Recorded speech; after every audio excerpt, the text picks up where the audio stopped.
est une petite ville de 20 000 habitants dans le département de la Manche et la région Normandie.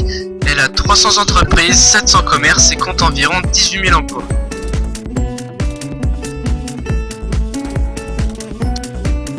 En 2004, l'entreprise Moulinex ferme, ce qui entraîne le licenciement de 150 employés. C'est le départ d'une grosse entreprise de Saint-Lô. En 2014, c'est la fermeture du siège social du Crédit Agricole de Saint-Lô, c'est-à-dire 192 salariés redirigés vers Caen et de nombreux employés qualifiés à haut revenu quittent la ville. En septembre 2017, le siège social de Groupama Saint-Lô fermera ses portes, c'est-à-dire 56 salariés redirigés vers Caen et Le Mans, car l'entreprise cherche plus d'efficacité économique. Au final, Saint-Lô perd d'importantes entreprises qui réduit l'économie de la ville, augmente le chômage et la perte des habitants. Aujourd'hui, Saint-Lô est une ville d'artisans et de commerces en partie centrée dans le domaine du tertiaire supérieur. Elle occupe un statut de préfecture. On note l'existence de beaucoup d'emplois dans l'administration liés à son statut de préfecture. Elle mise maintenant sur l'agroalimentaire et est liée à l'élevage de bovins et de chevaux situés en périphérie de la ville.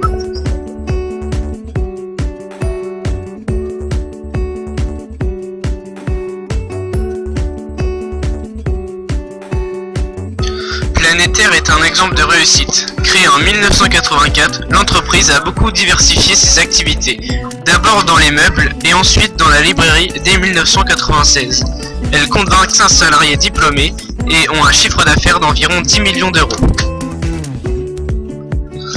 Il y a des périodes de vente primordiales comme Noël où le chiffre d'affaires mensuel est multiplié par 3. L'investissement est obligatoire pour réussir. Ce commerce est une réussite du centre-ville. On la surnomme la locomotive du centre-ville.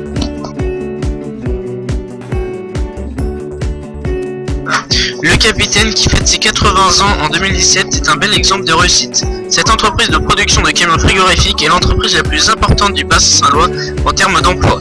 En effet, avec un CA de 77 millions d'euros et 500 salariés, le Capitaine est une grosse entreprise européenne qui investit beaucoup et est à la pointe de la haute technologie.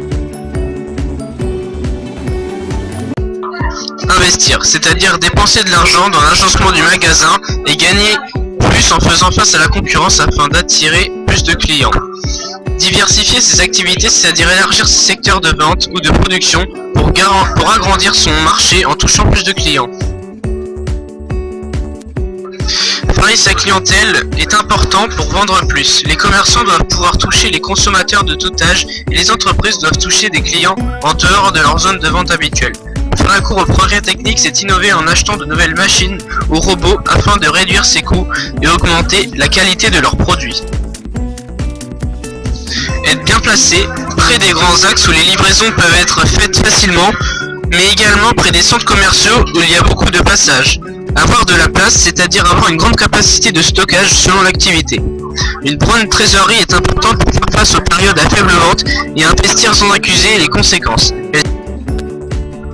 La trésorerie sert également à faire face à de futurs problèmes. Enfin, une bonne communication, une bonne publicité pour amener le client et se faire connaître est très important.